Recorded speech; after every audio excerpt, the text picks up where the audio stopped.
kami, kita kerjakan dengan baik, hasilnya nanti akan terbaca sebagai sebuah keindahan. Itu akan menarik para wisatawan. Itu akan memanggil siapa saja untuk melihat. Karena itu adalah implementasi dari sebuah pekerjaan seni atau pekerjaan yang baik dari hati. Saya langsung ke visi, kiat-kiatnya. Karena ada misi, tujuan, cita-cita, maka harus ada sebuah misi, langkah atau metode untuk bisa mencapai visi itu. Yang pertama yang saya tulis di sini adalah menyelenggarakan pemerintahan desa yang bersih, jujur, bertanggung jawab, yang mengutamakan musyawarah dan mufakat sebagai dasar untuk mengambil keputusan.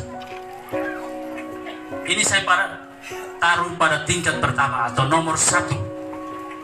Karena segala sesuatu yang menjadi hebat, baik, lancar, itu tanpa sebuah penyelenggaraan atau sebuah konsep di dalam pemerintahan sendiri, tentu itu akan sia-sia.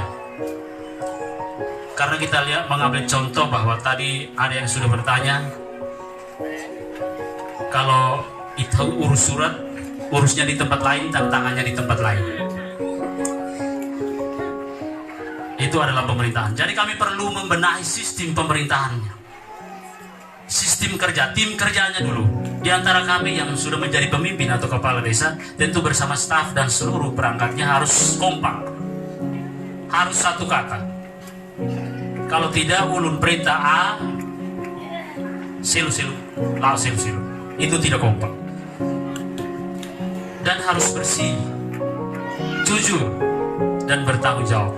Hal-hal toruan, hal-hal lolos, supaya kita putar malu. Jadi lifuan tidak berisirak, lekinu mau. Nah itu harus kita tingkatkan dari penyelenggara pemerintah yang siap berkoordinasi dengan masyarakat lapisan bawah sampai tingkat atas. Yang kedua adalah meningkatkan kualitas sumber daya aparatur desa dan profesionalisme dalam pelayanan yang prima kepada masyarakat. Sama poinnya, kalau kami ilmu atau pengetahuan tidak cukup dalam sebuah jabatan, ilmunya kami tidak cukup, tentu hanyalah aplausai dan sergat ini raba-raba. Jadi perlu kami ada pembinaan, perlu kami belajar supaya kami siap menjalankan tugas kami sesuai dengan fungsi dan tupoksi. Itu di tingkat yang kedua atau tahap yang kedua. Karena ini adalah menjadi sebuah konsep mental.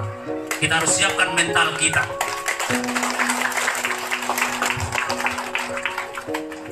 Kalau membangun tanpa mental yang siap juga sia-sia. Yang ketiga adalah meningkatkan tata kelola pertanian yang modern sebagai sumber ketahanan pangan dan ekowisata. Nanti saya yakin akan banyak. Mundur 3 menit lagi. Baik. Saya izin baca saja, nanti saya jelaskan ketika ada pertanyaan. Yang keempat adalah meningkatkan pembangunan di bidang pendidikan demi tercapainya sumber daya manusia yang berdaya saing. Yang kelima adalah peningkatan kualitas pelayanan kesehatan kepada masyarakat melalui layanan Polindas, Posyandu, Balita, Lansia, dan Ibu Hamil. Itu adalah program pemerintah untuk mengurangi stunting di setiap desa. Enam adalah memanfaatkan sumber daya alam sebagai sumber pendapatan asli desa. Nanti saya akan ini pasti banyak pertanyaan. 7. Mengoptimalkan BUMDes sebagai penopang pemberdayaan ekonomi masyarakat. 8 adalah mengembangkan tradisi budaya hak neter hak taek, olahraga dan kesenian sebagai kearifan lokal demi terwujudnya keharmonisan antar suku dalam masyarakat. 9 adalah mewujudkan kerjasama antar pemerintah desa, pemerintah daerah tingkat 1, tingkat 2, dan tingkat pusat demi terwujudnya pembangunan strategis di dalam desa. 10 yang terakhir, membentuk Karang Taruna sebagai wadah pembinaan dan pengembangan kreativitas generasi muda yang berkelanjutan. Di bawah ini saya kasih catatan bahwa sebuah negara atau desa atau apa saja dalam bentuk negara tanpa pemuda kita sia-sia. Artinya kita tidak meregenerasikan pengetahuan, ilmu, cara kerja yang baik dan berharga kepada pemuda kita sebagai tempat pertama untuk menggantikan kita ketika dalam posisi atau kita tidak bisa melanjutkan tugas kita karena usia sudah cukup.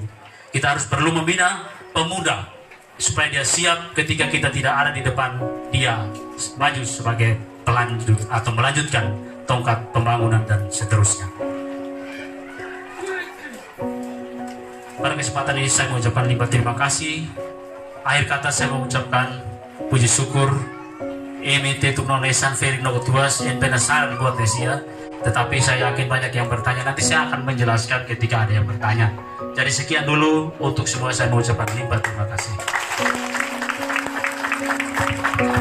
Terima kasih calon nomor urut yang terakhir atau calon nomor urut yang kelima.